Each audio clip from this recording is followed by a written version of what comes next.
Hey, it's Joe Glines, and I was working with a friend of mine the other day. He's a roofer and trying to start his own business, and he had over 3,000 contacts on his Android phone, and I wanted to help automate texting and emailing his contacts to tell him, hey, that he's starting his own business.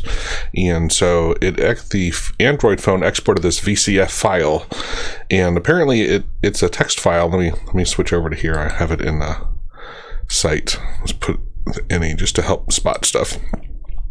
So here's like the first one. Everything begins with every contact begins with begin vcard, and that has some information in it. Here's like this is actually, I think, a 64-bit base encryption of my picture.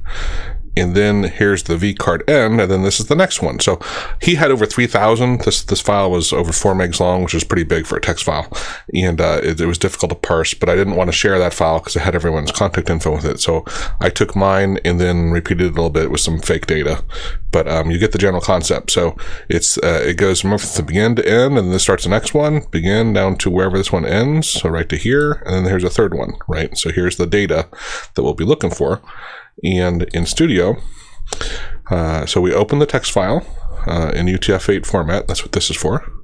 And then first we need to have some objects. So we're going to create a headers object and a regular object. These are arrays. And then we're going to burn through the file line by line. For the most part, almost everything was one row is one data field. However, the photo is a little different. But when you find begin, when the first part begins with the word begin : then we're going to say, hey, let's push that into a key, basically, and we're going to shove that into an object as this is a placeholder for a person, and then it continues. And then we're going to go back and say when we get, here are two separate ones, when it's end or when it's version. These are two things. Let's go back to here.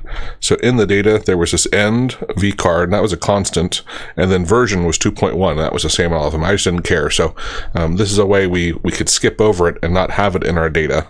So you don't need to do these two lines, but that's why we did them. And then we're going to parse it out. We're going to split every row on the colon, and this is going to do, it's going to divide it up into two things. Everything to the left will be str.1, and everything to the right of the colon will be str.2. If there was more than one, there'd be 3, but in this case, there's only 1 and 2. And so this is where if the beginning part starts with photo encoding, I think that's where we skip it.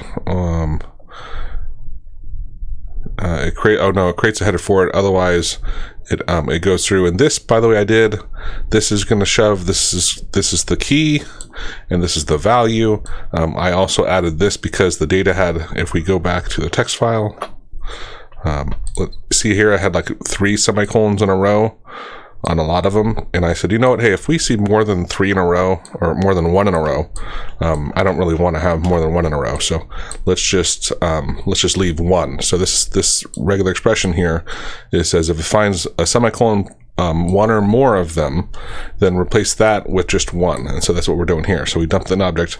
These lines, really line 5 to 16, that's what we're getting the data.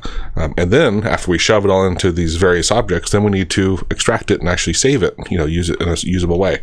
So first we go through and create our header row.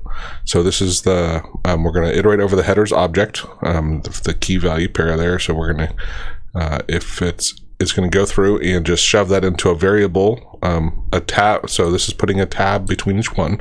So it's going to say the first name of the header, and then a tab, and then the next name of the header, and the tab, and the next name of the header, and the tab, right? So it's going to go through and do that. And then at the end of that, we get rid of the last tab, and then add a line return new line to it to shove it into total here. So this is all part here. I could put this up here.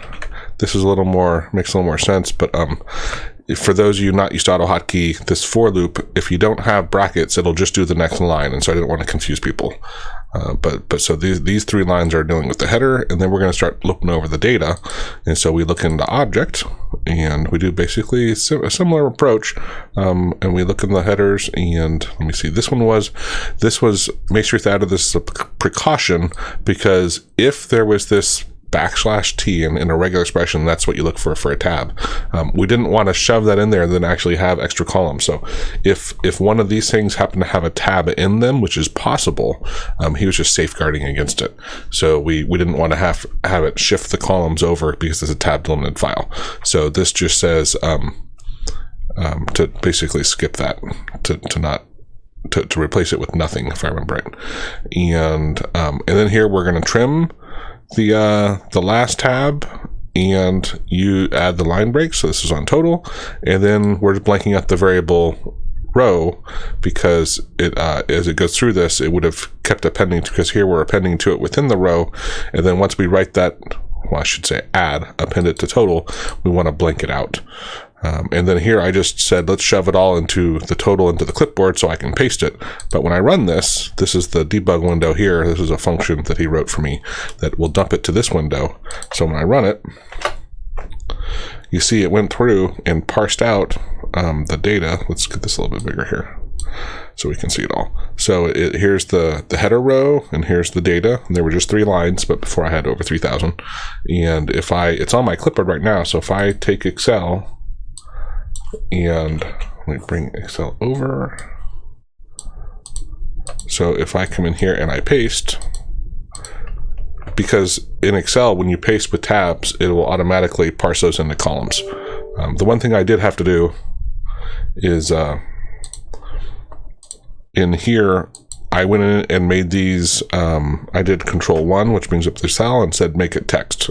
It was fine, just Excel was trying to do math on it because it began with a +1, +1 minus, so it was trying to do math on it. So the data is fine. You can see it down here, right? It's fine. It's just an Excel thing. So if you're importing it, I don't think it would do that. It's not a problem. But pasting it, it wanted to do something with it.